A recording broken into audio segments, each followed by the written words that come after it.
Hello viewers, இன்னைக்கு நாம பார்க்க போறது Demon Slayer episode 1 part 1.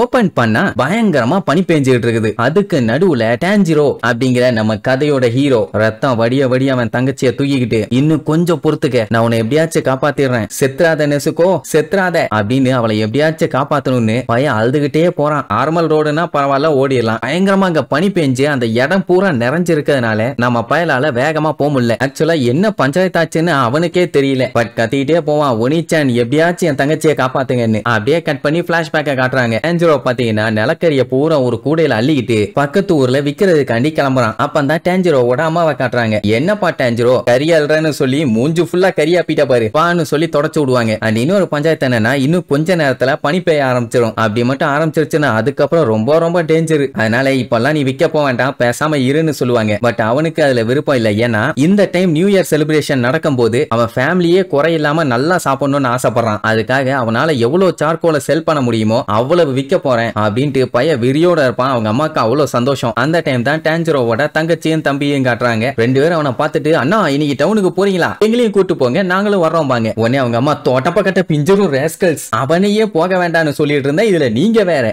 அவன் அளவுக்கெல்லாம் உங்களால சமாளிச்சு போக முடியாது, ஓகேவா, சைலண்டா இருங்க அப்படின்னு சொல்லி தடுக்க ட்ரை பண்ணுவாங்க. ஆனா அவங்க கேட்கவே மாட்டாங்க. அண்ட் இன்னொரு பஞ்சாயத்து என்னன்னா, அவனே மூட ஃபுல்லா சார்கோலை தூக்கிட்டு போறான். இதுல இவங்களும் வேற கூட போய் டயர்ட் ஆயிட்டாங்கன்னா எதை மெயின்டைன் பண்ணுவான். அதனால வேண்டவே வேண்டாம் நீவாங்க. பட் இருந்தாலுமே அவன் தங்கச்சி ஹனகோ, அண்ணா நானும் வரேனா, கண்டிப்பா உனக்கு ஹெல்ப்ஃபுல்லா தான் இருப்பேன், என்னைய நம்பு அப்படின்னு எவ்வளவு கேட்டு பாப்பா. பட் அவனுக்கு தெரியும் எவ்வளவு கூட்டிட்டு போனா தாங்க மாட்டான்னு. அதனால நீ வீட்ல இரு, இன்னொரு நாள் நான் கண்டிப்பா கூப்பிட்டு போறேன். அண்ட் நான் வரும்போது நல்ல டேஸ்டியான சுவீனியர்ஸ் நிறைய வாங்கிட்டு வரேன். நான் வந்த உடனே ஹனகோக்கு புக்கும் படிச்சு காட்டுவேன் அப்படின்னு சொல்லி ஒரு வழியா ரெண்டு பேத்தையும் சமாதானப்படுத்தியாச்சு. அடுத்து அவனோட இன்னொரு தம்பியான டக்கியோ கிட்ட எனக்காக கொஞ்சம் உட்டு வெட்டி வைக்கிறியான்னு சொல்லி கேட்பான். எனக்கு இதை தனியா பண்றதுல கொஞ்சம் கூட இன்ட்ரெஸ்ட் இல்ல, உங்க கூட சேர்ந்து பண்ணணும்னு தான் தோணுது அப்படிங்கிற மாதிரி மூஞ்ச திருப்பிக்கிட்டு சொல்லுவான். ஏன்னா அவனுக்கு அண்ணனை தனியா அனுப்புறதுல சுத்தமா இன்ட்ரெஸ்ட் இல்ல போல. அப்ப என்ன ஜாலியா ஃபேமிலி கூட நல்லா சிரிச்சு டைம் ஸ்பெண்ட் பண்ணிட்டு பாய் பாய் சொல்லிட்டு கிளம்பிட்டான். அப்படி போகும்போது தான் நெசுகோவையும் அவனோட கடைசி தம்பி ரகுட்டாவையும் மீட் பண்றான். ஆக்சுவலா நெசுகோ தான் அவனை வீம்புக்குன்னே தூங்க வச்சிருப்பான். ஏன்னா நம்ம டான்ஜிரோ கிளம்புறான்னு தெரிஞ்சாலே தேவையில்லாம சீனை கிரியேட் பண்ணி ஒரு பெரிய கலவரத்தையே கொண்டு வந்துருவான். அதனால இப்படி ஒரு கிரிமினல் வேலை. அந்த பொடி பயலுக்கு பாத்தீங்கன்னா அவங்க டேடியை நினைச்சு கவலை. அவர் ஆக்சுவலா இறந்து போயிட்டாரு. ஆனா அதுக்கப்புறம் எல்லாத்தையுமே டான்ஜிரோ தான் நல்லபடியா பாத்துக்கிறான். இவனை நினைச்சுதான் எல்லாம் கவலைப்படுவாங்க. சரி நல்லபடியா போயிட்டு வா, எப்படியே பேசிட்டே இருந்தா டைம் தான் போகணும்னு சொல்லிட்டு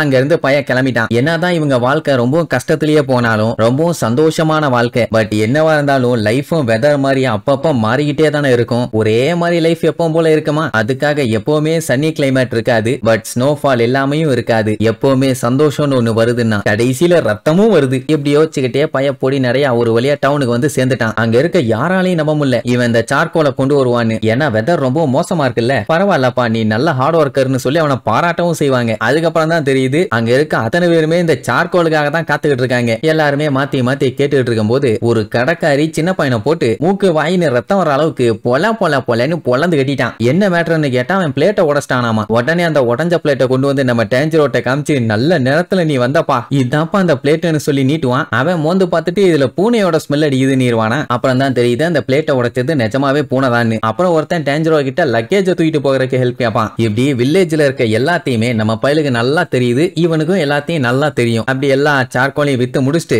ரிட்டர்ன் வரும்போது பாத்தீங்கன்னா நல்லா இருட்டிருச்சு. அவனுக்கு வித்தல செம ஹாப்பி. என்ன பாவம் பையன் நைட்டு நேரம் போயிட்டு இருக்கான். அப்படி மலை ஏறும் போது ஒருத்தர் கூப்பிட்டு, எப்பா டான்ஜிரோ என்ன மேல போயிட்டு இருக்க, இந்த டைம்ல எல்லாம் ஹைக்கிங் போகாத, உனக்கு அது ஆபத்து அப்படின்னு அட்வைஸ் பண்ணுவாரு. அவரு பரவாயில்ல ரொம்ப தேங்க்ஸ் நான் போய்க்கிறேன்.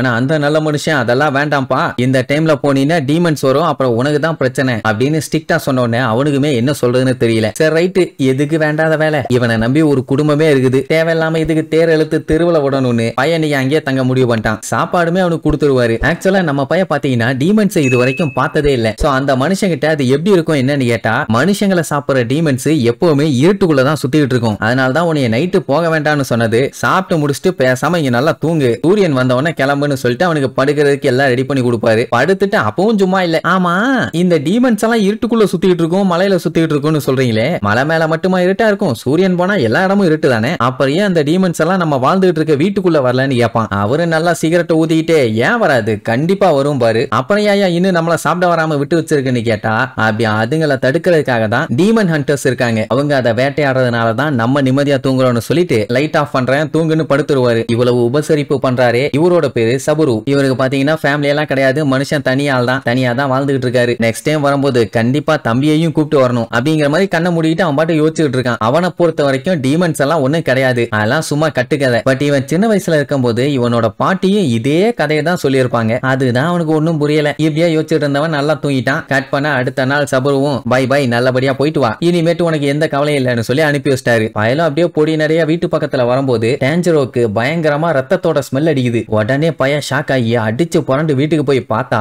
அங்க வாசல்ல நெசுக்கும் ரக்குட்டாவும் ரத்தக்கரையோட கொடூரமா செத்து கிடப்பாங்க. அவனுக்குன்னா ஒரு செகண்ட் தூக்கி வாரி போட்டுருச்சு. உடனே அடிச்சு புடிச்சு வீட்டுக்குள்ள போய் பார்த்தா அங்க இன்னும் ஷாக்கு. என்னன்னா அவங்க அம்மா, அவனோட பிரதர்ஸ், சிஸ்டர்ஸ்னு எல்லாம் ரத்தத்துல குளிச்செந்திரிச்சு வந்தவங்க மாதிரி கிடப்பாங்க. அப்படி ஒரு சம்பவம் நடந்திருக்குது. உடனே எல்லாத்தையும் செக் பண்ணி பார்க்கும்போது நெசுக்கோவோட பாடி மட்டும் தான் கொஞ்சம் ஹீட்டா இருக்குதே தவிர மத்தவங்க எல்லாருமே செத்துட்டாங்க. அதனாலதான் அவளோட பாடியை தூக்கிக்கிட்டு அடிச்சு புரண்டு டாக்டர் கிட்ட ஓடுவான். எப்படியாச்சும் டாக்டர்கிட்ட கொண்டு போய் இவளை சேர்த்திட்டானா போதும், உயிரோட காப்பாத்திடலான்னு அவனுக்கு ஒரு நம்பிக்கை. டேஞ்சரோவால ஓட முடியல, கால் வலிக்குது, மூச்சும் விட முடியல, நெஞ்சு வலிக்குது, ரொம்பவும் குளிர் அடிக்குது, ஒரே மாதிரி வேகத்துல மெயின்டைன் பண்ண முடியல. கால் பாத்தீங்கன்னா மரத்து போன மாதிரி ஆயிடுச்சு. இன்னுமே டவுனுக்கு ரொம்ப தூரம் போகணும், என்ன பண்றதுன்னு தெரியல. அவனும் ஸ்பீட் எடுக்க ட்ரை பண்றான், ஆனா முடியல. என்ன ஆனாலும் உன்னை நான் காப்பாத்திடுவேன், நீ ஒண்ணு கவலைப்படாத நெசுன்னு சொல்லிட்டு அந்த மலை உச்சில ஓடிட்டு இருக்கும்போது திடீர்னு பாத்தீங்கன்னா நெசுக்கோ பேய் பிடிச்ச மாதிரி கத்திட்டு அவனை ஒரு இழுப்பா மேல இருந்து பொத்துன்னு வந்து விழுவாங்க. ஒரு செகண்ட் நம்ம டேஞ்சரோக்கு மரண பயத்தை காமிச்சிட்டா. கீழே மட்டும் ஸ்னோ இல்ல, இந்நேரத்துக்கு நம்ம பையன் இல்ல. நெசுக்கோ ஏமா நெசுக்கோ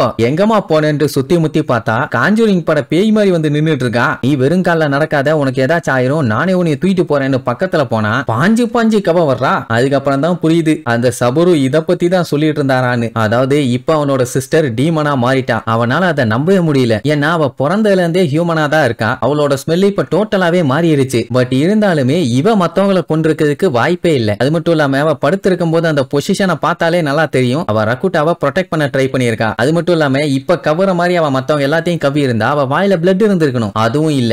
இப்போ நெசுகோவோட ஸ்மெல் எப்படி டிஃபரெண்டா இருக்குதோ அதே மாதிரி அவன் வீட்டுக்கு போகும்போதும் அங்க ஒரு ஸ்மெல்ல டிஃபரெண்டா ஃபீல் பண்ணியிருப்பான். இதை அவன் யோசிச்சுட்டு இருக்கும் போதே அவளோட பாடி இன்னும் கொஞ்சம் பெருசாகி அவ இன்னும் ஸ்ட்ராங்கா மாற ஆரம்பிச்சிருவா. அப்படின்னா இதுதான் டீமன் அவனுக்கு இப்பதான் புரியுது. சபுரோவோட வீட்டுல இவன் நிம்மதியா தூங்கிட்டு இருக்கும் போது அங்க அவன் வீட்டுல டீமன் பூந்து வேட்டையாடி இருக்குது அப்படின்னு ரொம்பவும் கஷ்டப்பட்டிருப்பாளன்னு சொல்லி பயங்கரமா ஃபீல் பண்ணுவான். என்ன மன்னிச்சிருமா, உன்னை காப்பாத்த நான் அங்க இல்லாம போயிட்டேன், அட்லீஸ்ட் இப்ப நீயாச்சும் உயிரோட இருக்கியே, உன்னை காப்பாத்த நான் எல்லா முயற்சியும் பண்ணுவேன் அப்படின்ட்டு வெறித்தனமா சொல்லுவான். ஆனா அவளை தள்ளி விட்டு அமுக்கி லாக் பண்ற அளவுக்கு நம்ம பையகிட்ட ஸ்ட்ரென்த் இல்ல. நெசுக்கோ விடாத, கிவ் அப் பண்ணாத, உன்னால முடியும், உனக்குள்ள இன்னும் நெசுக்கோ உயிரோட தான் இருக்கா, டீமனா மாறாத, நல்லா ஸ்ட்ராங் ஆயிரு. அந்த டைமுங்கும் போது இவங்களை நோக்கி எவனோ ஒருத்தன் அடிச்சு புடிச்சு பிச்சுக்கிட்டு வந்துகிட்டு இருப்பான். இங்க நம்ம பைய பேசின பேச்சுக்கு அவளுக்குள்ள இருக்க அந்த நெசுக்கோ வெளியில வந்துட்டா போல. ஏன்னா அழ ஆரம்பிச்சிருவான். இப்படி இவங்க பேசிட்டு இருக்கும் போது ஓடி வந்தவன் திடீர்னு கத்தியோட பாஞ்சு அட்டாக் பண்ண வருவான். அதுக்குள்ள டேஞ்சரோ நெசுக்கோவோட கழுத்தை பிடிச்சு ஒரே அமுக்கி அவளை எப்படியோ காப்பாத்திடுவான். கொஞ்சம் விட்டுருந்தா டேஞ்சரோட தலையை வெட்டி இருப்பான். மண்டைக்கு வந்தது மண்டை முடியோட போயிருச்சு. யாரா இவனு பார்த்தா ஆளு கொஞ்சம் பயங்கரமா கையில கத்தியோட இருக்கான். இதுக்கப்புறம் இவனை எப்படி நம்ம டேஞ்சரோ சமாளிச்சான், அவனோட சிஸ்டரையும் அவன் காப்பாத்தினானா இல்லையாங்கிறத அடுத்தடுத்த எபிசோட்ல பார்க்கலாம். டாடா.